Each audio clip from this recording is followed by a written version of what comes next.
ಸ್ನೇಹಿತರೇ ನಮಸ್ಕಾರ. ನಾನು ರವೀಂದ್ರ ಜೋಶಿ. ಈ ಕಾಲಘಟ್ಟಕ್ಕೆ ಅತ್ಯಂತ ಸಾಮಯಿಕವಾದಂಥ ಸಕಾಲಿಕವಾದಂಥ ರಿಮಾರ್ಕೆಬಲ್ ಆದಂಥ ಒಂದು ತೀರ್ಪನ್ನು ಇವತ್ತು ತಮ್ಮೆದುರಿಗೆ ಪ್ರಸ್ತುತಪಡಿಸ್ತಾ ಇದ್ದೀನಿ. ನಿಮಗೆ ಗೊತ್ತು, ನರೇಂದ್ರ ಮೋದಿಯವರ ಸರ್ಕಾರ ರಚನೆ ಆದಮೇಲೆ ಬಂದಂಥ ಒಂದು ಐತಿಹಾಸಿಕ ಕಾಯ್ದೆಯ ತಿದ್ದುಪಡಿ ಯಾವುದು ಅಂತಂದರೆ ವಕ್ಫ್ ಕಾಯ್ದೆಯ ತಿದ್ದುಪಡಿ 2025. ಈ ವಕ್ಫ್ ಕಾಯ್ದೆ ತಿದ್ದುಪಡಿ 2025 ಪ್ರಶ್ನಿಸಿ ಈಗ ಕೋರ್ಟಿನಲ್ಲಿ ಮೊಕದ್ದಮೆ ನಡೀತಾ ಇರುವ ಸಂದರ್ಭದಲ್ಲಿಯೇ ಒಂದು ಪ್ರಮುಖವಾದಂಥ ಅತ್ಯಂತ ಪುರಾತನವಾದಂಥ ಪ್ರಕರಣವೊಂದಕ್ಕೆ ಮುಕ್ತಿ ದೊರೆತಂತಾಗಿದೆ. ಯಾವ ವಕ್ಫ್ ಬೋರ್ಡ್ ಇದು ನನ್ನ ಆಸ್ತಿ ಅಂತ ಹೇಳಿಕೊಂಡು ಕಳೆದ ಒಂದು 75 ವರ್ಷದಿಂದ ಹೋರಾಟ ಮಾಡ್ತಾ ಇತ್ತೋ ಅದಕ್ಕೆ ಈಗ ಒಂದು ಫುಲ್ ಸ್ಟಾಪ್ ಹಾಕಿದ ಹಾಗೆ ಆಗಿದೆ. ಏನಿದು? ದಿಲ್ಲಿಯ ಶಹದಾರಾ ಗುರುದ್ವಾರ ಪ್ರಕರಣ ಅಂತ. ಏನು ಹಿಂಗಂದರೆ, ಶಹದಾರಾದಲ್ಲಿ ಒಂದು ಗುರುದ್ವಾರ ಇದೆ. ಅದು 1953ರಿಂದ ಅಸ್ತಿತ್ವದಲ್ಲಿರುವಂಥದ್ದು. ಇದನ್ನು ಮೊಹಮ್ಮದ್ ಎಹಸಾನ್ ಎನ್ನುವಂಥ ಒಬ್ಬ ಡ್ರೈವರು ಈ ಗುರುದ್ವಾರ ಪ್ರಬಂಧಕ ಸಮಿತಿಗೆ ಆಸ್ತಿಯನ್ನು ಮಾರಿರ್ತಾರೆ. ಮಾರಿದ ಮೇಲೆ ಗುರುದ್ವಾರದವರು ಒಂದು ದೊಡ್ಡ ಗುರುದ್ವಾರ ಪ್ರಬಂಧಕ ಸಮಿತಿಯವರು ಒಂದು ಗುರುದ್ವಾರವನ್ನು ಕಟ್ತಾರೆ. ಅವತ್ತಿಂದ ಇವತ್ತಿನವರೆಗೂ ಅಲ್ಲಿ ನಿರಂತರವಾಗಿ ಗುರ್ಬಾನಿ ನಡೀತಾ ಇದೆ. ಸಿಖ್ ಪಂಥದವರ ಕಾರ್ಯಕ್ರಮಗಳು ನಡೀತಾ ಇದ್ದಾವೆ. ಆದರೆ ವಕ್ಫ್ ಬೋರ್ಡು ಇದನ್ನು ಚಾಲೆಂಜ್ ಮಾಡುತ್ತೆ ಅಲ್ಲಿಯ ಜಿಲ್ಲಾ ಕೋರ್ಟಿನಲ್ಲಿ, ಜಿಲ್ಲಾ ನ್ಯಾಯಾಲಯದಲ್ಲಿ. ಏನಂತ, ಈ ಗುರುದ್ವಾರ ಅಸ್ತಿತ್ವಕ್ಕೆ ಬರೋದಕ್ಕಿಂತ ಮುಂಚೆ ಇದು ಒಂದು ಮಸೀದಿಯಾಗಿತ್ತು. ಆದ್ದರಿಂದ ಈ ಗುರುದ್ವಾರದವ್ರಿಗೆ ಏನು ಅದರ ಮೇಲೆ ಅಧಿಕಾರವನ್ನು ಹೊಂದಿದ್ದಾರೋ ಅದನ್ನು ತೆರವುಗೊಳಿಸಿ ಇದನ್ನು ಮಸೀದಿ ಕಟ್ಟಲಿಕ್ಕೆ ನಮಗೆ ಅನುಮತಿಯನ್ನು ಕೊಡಬೇಕು. ಇದು ವಕ್ಫ್ ಪ್ರಾಪರ್ಟಿ ಅನ್ನುವುದನ್ನು ನಮಗೆ ವಾಪಸ್ ಕೊಡಿಸಬೇಕು. ನಿಮ್ಮ ಹತ್ರ ದಾಖಲಾತಿಗಳು ಏನಿದ್ದಾವೆ? ದಾಖಲಾತಿಗಳಿಲ್ಲ. ಇದು ಹಳೆಯ ಪ್ರಕರಣ. ಇದು ವಕ್ಫ್ ಬೈ ಯೂಸರ್. ಇದು ವಕ್ಫ್ ಬೈ ಯೂಸರ್ ಅಂದರೆ ಯಾರು ಯಾವ ಪ್ರಾಪರ್ಟಿಯನ್ನು ಅನುಭವಿಸ್ತಾ ಇರ್ತಾರೋ ಅವರದೇ ಅದು ಪ್ರಾಪರ್ಟಿ ಅಂತ. ಜಿಲ್ಲಾ ನ್ಯಾಯಾಲಯದಲ್ಲಿ ಇವರಿಗೆ ವಕ್ಫ್ ಪರವಾಗಿ ಜಡ್ಜ್ಮೆಂಟ್ ಆಗಿ ಹೋಗುತ್ತೆ. ಏಕೆಂದರೆ ಅವತ್ತಿದ್ದಂಥ ಕಾನೂನು ಆಗಿತ್ತು. ಯಾವ ರಾಜಕಾರಣಿಗಳು ಈ ದೇಶದ ಸಂವಿಧಾನದ ಆಶಯಗಳಿಗೆ ಕಾನೂನುಗಳಿಗೆ ವಿರುದ್ಧವಾಗಿ ಮುಸಲ್ಮಾನರ ತುಷ್ಟೀಕರಣಕ್ಕಾಗಿ ಅವತ್ತೇನು ಕಾಯ್ದೆ ಮಾಡಿದರೋ ಅದನ್ನು ಬಳಸಿಕೊಂಡು ಕೋರ್ಟಿನಲ್ಲಿ ತೀರ್ಪನ್ನು ತಗೋತಾರೆ. ಇದು ವಕ್ಫ್ ಬೈ ಯೂಸರ್ ಆಗಿರೋದರಿಂದ ಇದು ಮಸೀದಿಗೆ ಸೇರಬೇಕಾದಂಥದ್ದು. ಈ ಮುಸಲ್ಮಾನ ಕಮಿಟಿ ಏನಿದೆ ಅವ್ರಿಗೆ ಇದನ್ನು ಹಸ್ತಾಂತರಿಸಬೇಕು. ಗುರುದ್ವಾರ ಪ್ರಬಂಧಕ ಸಮಿತಿ ಅನ್ನತ್ತೆ ಅದು ಹೆಂಗೆ ಕೊಡೋಕ್ಕಾಗತ್ತೆ? ನಾವು ದುಡ್ಡು ಕೊಟ್ಟು ಕಾರಾರು ಪತ್ರ ಮಾಡಿಸ್ಕೊಂಡು ಅದಾದಮೇಲೆ ರಿಜಿಸ್ಟ್ರೇಷನ್ ಮಾಡಿಕೊಂಡು ದಾಖಲಾತಿಗಳನ್ನ ಮಾಡಿಕೊಂಡು ಎಹಸಾನ್ ಅನ್ನುವಂಥ ಚಾಲಕನಿಂದ ನಾವು ಕಟ್ಟಿದ್ದೇವೆ. ನೀವು ಈಗ ಅವ್ರದ್ದು ಅಂತ ಹೇಳಿಬಿಟ್ರೆ ನಾವು ಹೆಂಗೆ ಕೊಡೋಕ್ಕಾಗತ್ತೆ ಅಂತ ಅವರು ಹೈಕೋರ್ಟಿಗೆ ಮೊರೆ ಹೋಗ್ತಾರೆ. ಹೈಕೋರ್ಟಿಗೆ ಹೋದ್ಮೇಲೆ ನಿರಂತರವಾದಂಥ ವಿಚಾರಣೆ ನಡೀತದೆ. 2010ರಲ್ಲಿ ದಿಲ್ಲಿಯ ಹೈಕೋರ್ಟು ಒಂದು ತೀರ್ಪನ್ನು ಕೊಡುತ್ತೆ. ಇದು ಯಾವುದೇ ಕಾರಣಕ್ಕೂ ಇದು ವಕ್ಫ್ಗೆ ಸೇರಿದ ಆಸ್ತಿ ಅಲ್ಲ. ಇದು ಏನಿದ್ರೂ ಇದು ಗುರುದ್ವಾರನೇ ಅವತ್ತಿನಿಂದ ನಡ್ಕೊಂಡು ಬರ್ತಾ ಇದೆ. ಆದ್ದರಿಂದ ಈಗಿರುವಂಥ ಪ್ರಾರ್ಥನಾ ಮಂದಿರ ಏನಿದೆ ಗುರುದ್ವಾರ ಅಂತ, ಸಿಖ್ಖರ ಪ್ರಾರ್ಥನಾ ಮಂದಿರ, ಇದು ಅವರ ಆಸ್ತಿ ಆಗಿರುತ್ತೆ, ವಕ್ಫ್ ಆಸ್ತಿ ಅಲ್ಲ. ಯಾವಾಗ ಇದು? 2010ರಲ್ಲಿ. ಅದಾದಮೇಲೆ ಸುಮಾರು ವರ್ಷ ಸುಮ್ಮನಿರ್ತಾರೆ ಇವರು, ಮುಸಲ್ಮಾನ ಕಮಿಟಿಯವರು ಏನಂತ ಸುಮ್ಮನಿರ್ತಾರೆ. ಅದಾದಮೇಲೆ ಸುಪ್ರೀಂ ಕೋರ್ಟಿಗೆ ಮೊರೆ ಹೋಗ್ತಾರೆ. ದಿಲ್ಲಿ ಹೈಕೋರ್ಟ್ ತಪ್ಪು ತೀರ್ಮಾನವನ್ನು ಕೊಟ್ಟಿದೆ ಅಂಥೇಳಿ ಅಪೀಲ್ ಹೋಗ್ತಾರೆ. 2025 ನಿನ್ನೆಲ್ಲ ಮೊನ್ನೆ ಜಡ್ಜ್ಮೆಂಟ್ ಆಯಿತು. ಅವ್ರು ಹೇಳ್ತಾರೆ, ನಮ್ಮ ಬಳಿ ದಾಖಲಾತಿ ಇಲ್ಲ ಅನ್ನುವಂಥ ಕಾರಣಕ್ಕೋಸ್ಕರ ನಮ್ಮ ಆಸ್ತಿ ಅಲ್ಲ ಅಂತ ನೀವು ಹೇಳೋಕ್ಕಾಗಲ್ಲ. ನಮಗೆ ಇಷ್ಟು ವರ್ಷ ನಮ್ಮ ಟ್ರಿಬ್ಯುನಲ್ನಲ್ಲಿ ವಿಚಾರಣೆಗಳು ನಡೀತಾ ಇದ್ವು. ಟ್ರಿಬ್ಯುನಲ್ನಲ್ಲಿ ವಿಚಾರಣೆ ಸಂದರ್ಭದಲ್ಲಿ ನಾವು ತೀರ್ಮಾನ ಮಾಡ್ತಾ ಇದ್ವಿ. ಈಗ ಕೋರ್ಟಿಗೆ ಬಂದಿದ್ದರಿಂದ ನೀವು ಈ ಕಾಯ್ದೆಯನ್ನು ಒಪ್ಕೋತಾ ಇಲ್ಲ.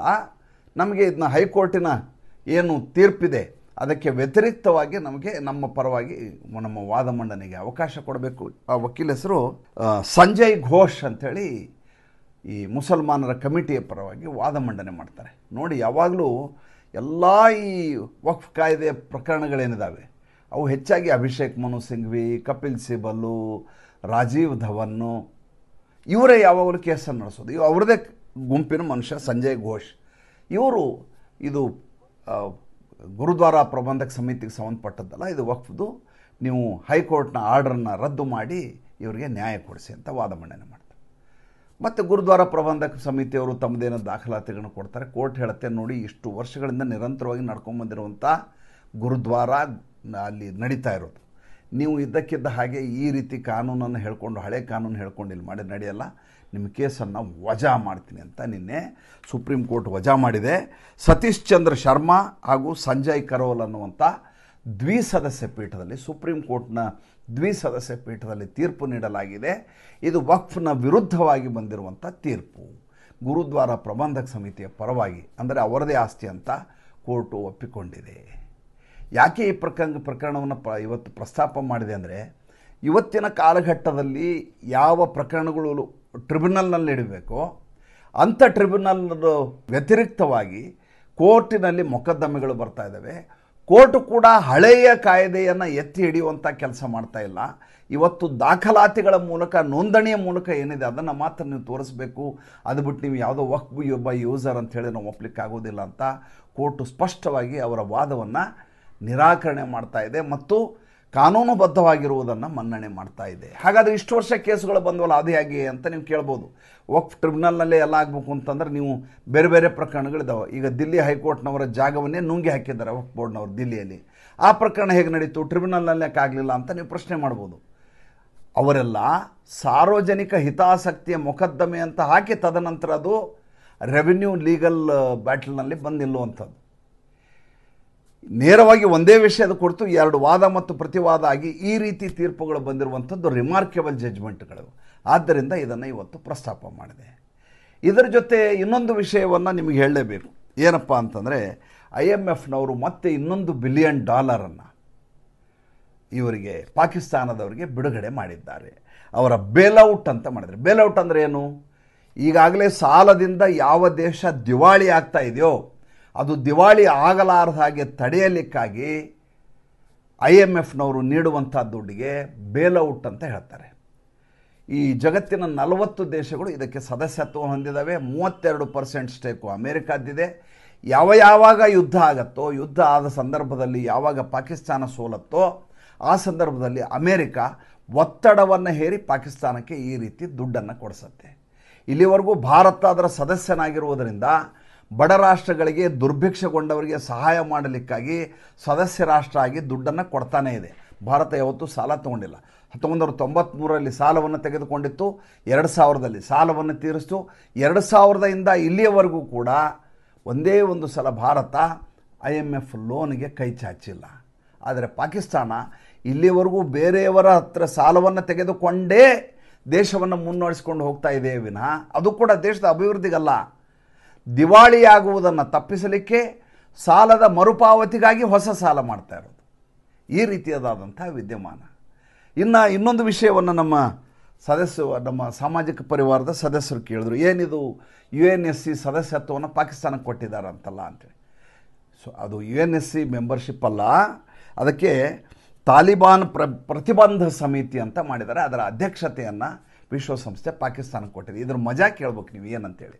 ಏನಿದು ತಾಲಿಬಾನ್ ಪ್ರತಿಬಂಧಕ ಸಮಿತಿ ಅಂದರೆ, ತಾಲಿಬಾನ್ನಲ್ಲಿರುವಂಥ ಉಗ್ರರೇನಿದ್ದಾರೆ ಅವರ ಸಂಚಾರವನ್ನು ನಿಲ್ಲಿಸುವಂಥ, ಅವರ ಅಕೌಂಟ್ಗಳನ್ನು ಸೀಸ್ ಮಾಡಿಸುವಂಥ, ಅವ್ರಿಗಿರುವಂಥ ಎಲ್ಲ ಸೌಲಭ್ಯಗಳಿಂದ ವಂಚನೆಗೊಳಿಸುವಂಥ, ಅವರ ಅಟಾಟೋಪವನ್ನು ಕಡಿಮೆ ಮಾಡುವಂಥದ್ದೊಂದು ಸಮಿತಿ ಮಾಡಿದ್ದಾರೆ.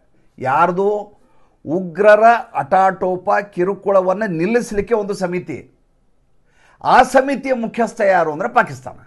ಯಾವ ಪಾಕಿಸ್ತಾನ ಉಗ್ರರ ತವರೂರಾಗಿದೆಯೋ ಅದು ಈಗ ಉಗ್ರಗಾಮಿಗಳನ್ನು ತಡೆ ಹಿಡಿಯಬೇಕು, ಅವರನ್ನು ನಿಷೇಧಗೊಳಿಸಬೇಕು, ಅವರ ಬ್ಯಾಂಕ್ ಖಾತೆಗಳನ್ನು ಸೀಸ್ ಮಾಡಲಿಕ್ಕೆ ಅದರ ಕುರಿತಾಗಿ ಕೆಲಸ ಮಾಡಬೇಕು ಅಂತ ಕೆಲಸವನ್ನು ಅವ್ರು ಕೊಟ್ಟಿದ್ದಾರೆ. ಅಂದರೆ ಕಳ್ಳನ ಕೈಗೆ ಕೀಲಿ ಕೈ ಕೊಡೋದು ಅಂತ ನಮ್ಮಲ್ಲಿದೆ.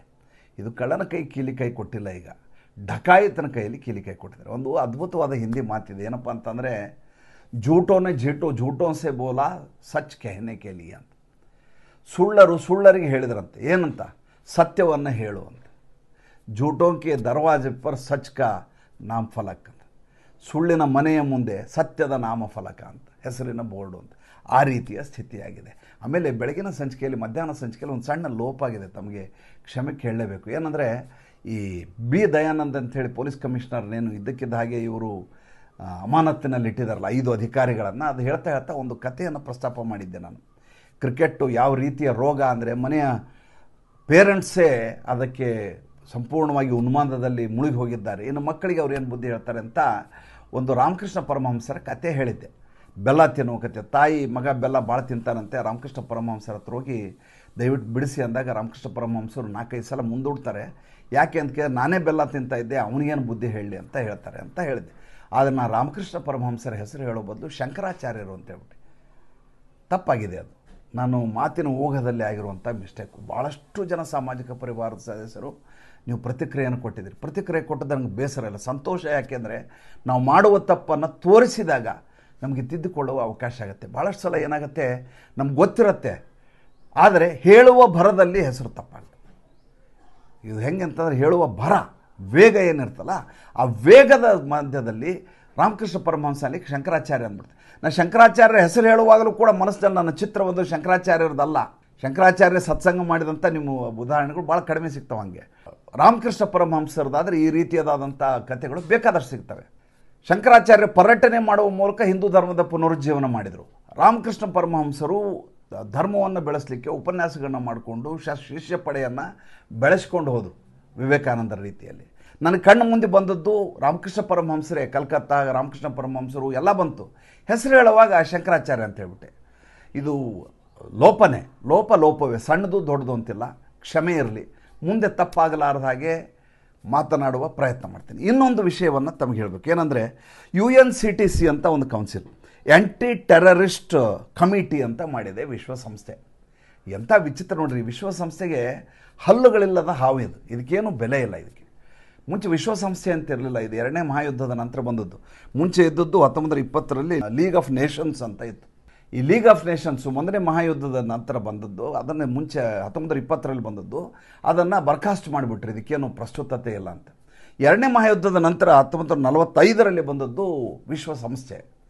ವಿಶ್ವಸಂಸ್ಥೆಗೆ ಎಲ್ಲರೂ ಮನ್ನಣೆಯನ್ನು ಕೊಡ್ತಾಯಿದ್ರು. ಆದರೆ ವಿಶ್ವಸಂಸ್ಥೆ ಯಾವ ರೀತಿ ತನ್ನ ಕರ್ತವ್ಯವನ್ನು ನಿಭಾಯಿಸಬೇಕು ಅದರಲ್ಲಿ ವಿಫಲ ಆಗಿಬಿಡ್ತೀವಿ. ಹೀಗಾಗಿ ಅದಕ್ಕೆ ಯಾರೂ ಬೆಲೆ ಕೊಡೋದಿಲ್ಲ. ಆದರೆ ವಿಶ್ವಸಂಸ್ಥೆ ಅನ್ನೋದು ಇದೆ. ಅದರ ಕೆಳಗಡೆ ಇವೆಲ್ಲ ಸಮಿತಿಗಳು ಬರ್ತವೆ. ಆ ಸಮಿತಿ ಯಾವುದಪ್ಪ ಅಂತಂದರೆ ಈಗ UNCTC ಅಂತ ಆ್ಯಂಟಿ ಟೆರರಿಸ್ಟ್ ಕಮಿಟಿ ಅಂತ ಮಾಡಿದ್ರು. ಯುನೈಟೆಡ್ ನೇಷನ್ಸ್ ಆ್ಯಂಟಿ ಟೆರರಿಸ್ಟ್ ಕಮಿಟಿ ಅಂತ. ಇದರ ಕೆಲಸ ಏನಂದರೆ ಜಗತ್ತಿನಲ್ಲಿ ಎಲ್ಲಿಯೂ ಭಯೋತ್ಪಾದನೆ ನಡಿಬಾರದು ಅಂತ ಹೋರಾಟ ವಿಶ್ವಸಂಸ್ಥೆಯದು. ಅದಕ್ಕೆ ಉಪಾಧ್ಯಕ್ಷ ಸ್ಥಾನವನ್ನು ಪಾಕಿಸ್ತಾನಕ್ಕೆ ಕೊಟ್ಟಿದ್ದಾರೆ. ಅಧ್ಯಕ್ಷರು ಯಾರು? ಅಲ್ಜೇರಿಯಾ. ಯಾವ ಅಲ್ಜೇರಿಯಾ? ಭಯೋತ್ಪಾದನೆಯಲ್ಲಿ ತಾರಕಾವಸ್ಥೆಯಲ್ಲಿರುವಂಥ ವ್ಯವಸ್ಥೆ ಇರುವ ನಾಡದು. ಅವರು ಅಧ್ಯಕ್ಷರು, ಇವರು ಉಪಾಧ್ಯಕ್ಷರು. ಇವರು ಈಗ ಜಗತ್ತಿನಲ್ಲಿ ಎಲ್ಲೆಲ್ಲಿ ಟೆರರಿಸಮ್ ನಡೆಯುತ್ತೋ ಅದನ್ನು ಹತ್ತಿಕ್ಕುವಂಥ ಕೆಲಸವನ್ನು ಮಾಡಬೇಕು. ಅಮೇರಿಕ ಏನು ಮಾಡ್ತಾ ಇದೆ, ಈ ಎಲ್ಲ ಸಂಸ್ಥೆಗಳಿಂದ ಹೊರಗಡೆ ಬರುವಂಥ ಪ್ರಯತ್ನವನ್ನು ಮಾಡ್ತಾ ಇದೆ. IMF ಒಂದ್ಬಿಟ್ಟು, IMF ಮೇಲೆ ತಂದೆ ಕಂಟ್ರೋಲ್ ಇಟ್ಕೊಂಡಿದೆ. ಯಾಕೆಂದರೆ ನೋಡಿ, ಪಾಕಿಸ್ತಾನಕ್ಕೆ $1 ಬಿಲಿಯನ್ ಕೊಡಿಸಿದೆ. ಯಾಕೆ ಕೊಡಿಸ್ತು? ಈತನ ಮಕ್ಕಳು, ಡೊನಾಲ್ಡ್ ಟ್ರಂಪ್ ಮಕ್ಕಳು ಪಾಕಿಸ್ತಾನದ ಆರ್ಥಿಕತೆಯನ್ನು ಇನ್ನು ಮುಂದೆ ನಿಭಾಯಿಸ್ತಾರಂತೆ. ಅವರಿಗೆ ಕಾಂಟ್ರಾಕ್ಟ್ ಕೊಟ್ಟಿದೆ ಪಾಕಿಸ್ತಾನ. ನಿಮ್ಗೆ ಗೊತ್ತಿರೋ ವಿಚಾರ, ಹಳೆಯ ಸಂಚಿಕೆಯಲ್ಲಿ ಹೇಳಿದ್ದೆ ನಾನು. ನಮ್ಮ ರೆಗ್ಯುಲರ್ ಕರೆನ್ಸಿಯನ್ನು ಉಪಯೋಗಿಸಲಾರದೆ ಬಿಟ್ಕಾಯಿನ್ ಮೂಲಕ ಎಲ್ಲ ವ್ಯವಹಾರ ಮಾಡಬೇಕು ಅಂತ ಈಗಾಗಲೇ ನಡೀತಾ ಇದೆ. ಅದು ಡೀಲ್ ಆಗಿದೆ. ಕಾಂಟ್ರಾಕ್ಟ್ ಸಿಕ್ಕಿದ್ದ ಯಾರಿಗೆ? ಅಮೇರಿಕೆಯ ಡೊನಾಲ್ಡ್ ಟ್ರಂಪ್ನ ಮಕ್ಕಳು ಅಲ್ಲಿ ಆ ಪಾಕಿಸ್ತಾನ ಜೊತೆ ಡೀಲ್ ಮಾಡ್ಕೊಂಡಿದ್ದಾರೆ ಆರ್ಥಿಕತೆ ಕುರಿತಾಗಿ. ಹೀಗಾಗಿ ಪಾಕಿಸ್ತಾನದ ಪರವಾಗಿ ಡೊನಾಲ್ಡ್ ಟ್ರಂಪ್ ಮಾತಾಡಲೇಬೇಕು. ಈಗ $1 ಬಿಲಿಯನ್ ದುಡ್ಡನ್ನು ಕೊಡಿಸಿದ್ದಾನೆ. ಆದರೆ ಅಮೇರಿಕ ಇದು ಯಾವುದನ್ನು ಒಪ್ಕೊಳ್ಳೋದಿಲ್ಲ. ಅಮೇರಿಕ ಈಗ ನೋಡ್ರಿ WHO ಇಂದ ಹೊರಗಡೆ ಬಂತು. ಕೋವಿಡ್ ಆದಮೇಲೆ ನಮಗೂ WHO ಯಾವುದೇ ಸಂಬಂಧ ಇಲ್ಲ. ಯಾಕೆ? ಚೈನಾ ತಂದಂಥ ಕಾಯಿಲೆ ಏನಿದೆ COVID-19, ಆ ಸಂದರ್ಭದಲ್ಲಿ ಚೈನಾದ ಪರವಾಗಿ ನಿಂತದ್ದು ಅಂಥೇಳಿ ವಿಶ್ವಸಂಸ್ಥೆಯ ಮೇಲೆ ಭಾಳ ದೊಡ್ಡ ಆರೋಪ ಮಾಡಿ ಅವತ್ತಿನ ದಿವಸ ಇದೇ ಡೊನಾಲ್ಡ್ ಟ್ರಂಪು ನಿಮ್ಮ ಜೊತೆ ನಾವಿಲ್ಲ ಅಂತೇಳಿ. ಇನ್ನು ಇಂಟರ್ನ್ಯಾಷನಲ್ ಕೋರ್ಟ್ ಆಫ್ ಜಸ್ಟಿಸ್ ಅಂತಿದೆ. ಅಮೇರಿಕ ಹೇಳುತ್ತೆ ಇಂಟರ್ನ್ಯಾಷನಲ್ ಕೋರ್ಟ್ ಆಫ್ ಜಸ್ಟಿಸ್ಗೆ ನಾವು ತಲೆಬಾಗೋದಿಲ್ಲ, ಅವ್ರು ಕೊಡುವಂಥ ತೀರ್ಪನ್ನು ನಾವು ಜಾರಿಗೆ ತರೋದಿಲ್ಲ ಅಂತ ಅವ್ರು ಹೇಳ್ತಾರೆ. ಈಗ ಯುನೈಟೆಡ್ ನೇಷನ್ಸ್ನ ಸೆಕ್ರೆಟರಿ ಜನರಲ್ ಏನಿದ್ದಾನೆ ಆತ ಲೆಫ್ಟಿಸ್ಟು. ಆತ ಈಗ ಹೊಸ ರಾಗ ಶುರು ಮಾಡಿದ್ದಾನೆ. ಏನಂದರೆ ಸೋಷಿಯಲ್ ಮೀಡಿಯಾ ಮೇಲೆ ಕೂಡ ನಾವು ಕಡಿವಾಣವನ್ನು ಹೇರ್ತೀವಿ. ಇನ್ಮೇಲೆ ಯೂಟ್ಯೂಬು, ಆಮೇಲೆ ಟ್ವಿಟರ್ ಹ್ಯಾಂಡ್ಲ್ ಎಕ್ಸು, ಅದರ ಮೇಲೆ ಸಂಪೂರ್ಣವಾಗಿ ನಮ್ಮ ಸಂಪೂರ್ಣ ನಿಗಾವಣೆ ಇರುತ್ತೆ. ಅಲ್ಲಿ ಯಾವುದಾದ್ರೂ ಈ ರೀತಿಯದಾದರೆ ಅವ್ರ ಮೇಲೆ ನಾವು ಕ್ರಮ ಕೈಗೊಳ್ತೀವಿ. ಇವ್ರನ್ನ ಕೇಳೋರು ಯಾರು ರೀ ವಿಶ್ವಸಂಸ್ಥೆಯನ್ನು? ವಿಶ್ವಸಂಸ್ಥೆ ಪಾಕಿಸ್ತಾನ ಅಂತ ದುರ್ಭಿಕ್ಷ ರಾಷ್ಟ್ರವನ್ನು ಅಧ್ಯಕ್ಷ ಉಪಾಧ್ಯಕ್ಷ ಮಾಡಿ ಟೆರರಿಸಮ್ ಕಡಿಮೆ ಮಾಡ್ತೀನಿ ಅಂತ ಹೇಳ್ತದೆ ಅಂದರೆ ಇದರಂಥ ನಾಲಾಯಕ ಸಂಸ್ಥೆ ಇನ್ನೊಂದಿರಲಿಕ್ಕೆ ಸಾಧ್ಯವೇ ಇಲ್ಲ. ಮತ್ತು ನಾಳೆ ಬೆಳಗಿನ ಸಂಚಿಕೆಯಲ್ಲಿ ಹೊಸ ವಿಷಯದೊಂದಿಗೆ ಬರ್ತೇನೆ. ಸಂಚಿಕೆ ಸುದೀರ್ಘ ಆಗಿದ್ದರೆ ದಯವಿಟ್ಟು ಕ್ಷಮಿಸಿ. ಮತ್ತು ನಾಳೆ ಇನ್ನಷ್ಟು ವಿಷಯಗಳೊಂದಿಗೆ ನೀವು ಮಾತಾಡೋಣ. ಶುಭರಾತ್ರಿ. ಸಂಚಿಕೆಯನ್ನು ಬಹಳಷ್ಟು ಜನರಿಗೆ ಶೇರ್ ಮಾಡಿ, ಸಾಧ್ಯವಾದರೆ ನಮ್ಮ ಮುಕ್ತ ಪತ್ರಿಕೋದ್ಯಮಕ್ಕೆ ಆರ್ಥಿಕವಾಗಿ ಬೆಂಗಾವಲಾಗಿ. ನಮಸ್ಕಾರ.